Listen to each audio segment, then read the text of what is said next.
The Constitution was far from perfect. It had some serious flaws at the beginning, but I'm convinced it was the best document as a contract between the people and the government.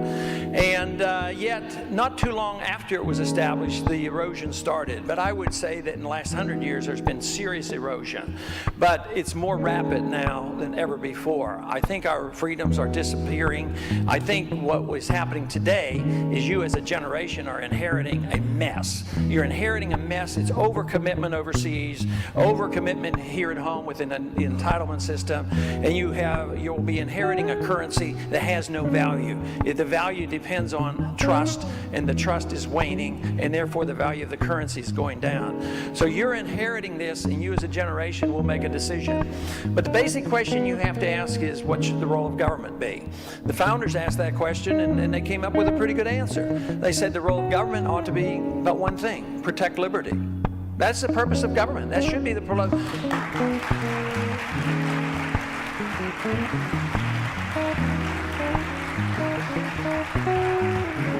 And it should be the purpose of all political action, is to protect liberty. Now, some don't believe that should be so limited because they believe that the government has to do a lot more. The government has to have safety nets. Safety net for the business people, safety net for everybody else for whatever reason. Anybody who has a need needs a safety net. And they've lost conviction that freedom works a lot better than central economic planning.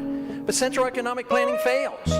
I think one of the reasons why we've gotten a lot more attention this year than this message has gotten in the past is the recognition that government is failing. Because when you have a free society and you have sound money and free markets, you have tremendous prosperity. And we became the freest and the most prosperous country in the world in all of history.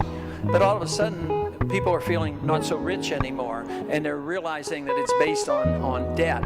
And it is this recognition that the government fails. I think a good demonstration of the failure of government has to do with how the central government, how our federal government took care of all the victims of Hurricane Katrina. All of a sudden, you know, we're dependent on the government. The government builds the levees, and the government's supposed to bail out the water when the levees break. And all of a sudden, they didn't do a very good job. They sent a lot of money. I mean, the Congress immediately did what they're supposed to do, appropriate more money.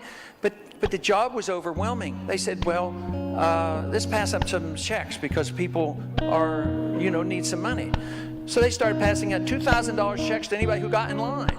And lo and behold, the lines got long, and the people from outside New Orleans got in line. And then the government discovered it. And they say, oh, they shouldn't have done that because the wrong people got the money. We're going to send them a letter, and we're going to tell them they weren't qualified for that, and we want you to send the money back. And it just doesn't work, but I think it typifies it. Foreign policy.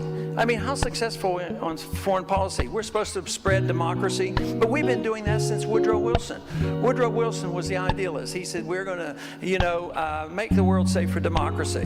But just think of what's happened the last 100 years.